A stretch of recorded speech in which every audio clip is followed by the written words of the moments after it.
1957 সালের 4 October Soviet union বিশ্বের প্রথম কৃত্রিম উপগ্রহ বা স্যাটেলাইট স্পুটনিক 1 উৎক্ষেপণ করে। সেই থেকে 40টিরও বেশি দেশের উৎক্ষেপণকৃত স্যাটেলাইট সংখ্যা প্রায় 8,900টি। 2018 সাল নাগাদ প্রায় 5,000টি স্যাটেলাইট বিভিন্ন কক্ষপথে রয়েছে। এর মধ্যে 1,900টি স্যাটেলাইট চালু থাকলেও বাকিগুলো তাদের জীবনকাল অতিক্রম করে মহাকাশে ধ্বংসাবশেষে পরিণত হয়েছে। প্রায় 63% স্যাটেলাইট রয়েছে পৃথিবীর নিম্ন কক্ষপথ এলইওতে। এই কক্ষপথ থেকে স্যাটেলাইট যন্ত্রাংশ বিভিন্ন সময়ে পৃথিবীতে এসে পড়ছে। আজকের এপিসোড সাজানো হয়েছে এমনই একটি তথ্যকে কেন্দ্র করে। আমি এসে কনক আছি আপনাদের সাথে। আপনারা দেখছেন বিজ্ঞানপিডিয়া। পৃথিবী নামক গ্রহটিতে আমরা বসবাস করছি।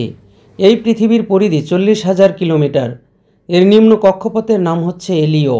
এলইও এর পূর্ণরূপ হচ্ছে লো আর্থ অরবিট। এই লো আর্থ অরবিট ভূপৃষ্ঠ হতে 160 থেকে 2000 কিলোমিটার পর্যন্ত বিস্তৃত। এখানেই মূলত মানুষের বেশিরভাগ মহাকাশ কার্যকলাপ ঘটে। অনেকগুলো বাণিজ্যিক স্যাটেলাইট রয়েছে পৃথিবীর নিম্ন কক্ষপথে।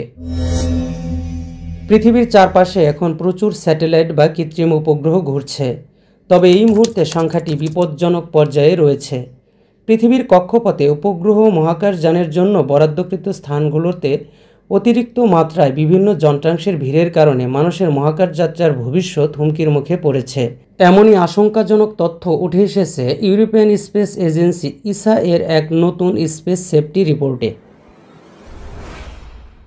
প্রতি বছর ভূপৃষ্ঠের নিকটবর্তী অক্ষে বাণিজ্যিক স্যাটেলাইটের সংখ্যা ও ব্যাপ্তি বাড়ছে। আর এই কক্ষপথে এখন প্রতিদিন গড়ে 3 বারেরও বেশি স্যাটেলাইট বা রকেটের ধ্বংসাবশেষ পৃথিবীর বায়ুমণ্ডলে অনুপ্রবেশ করছে। 2024 সালে এমনই 1200 বস্তু পৃথিবীতে এসে পড়েছে। এগুলো মূলত রকেটের বডি এবং পুরনো স্যাটেলাইটের অংশ। সৌর সক্রিয়তার মাত্রা, নতুন উৎক্ষেপণের চাপ আর উপগ্রহের সংখ্যা বৃদ্ধি সবকিছু মিলিয়ে মহাকাশের নিরাপত্তা এখন হুমকির মুখে।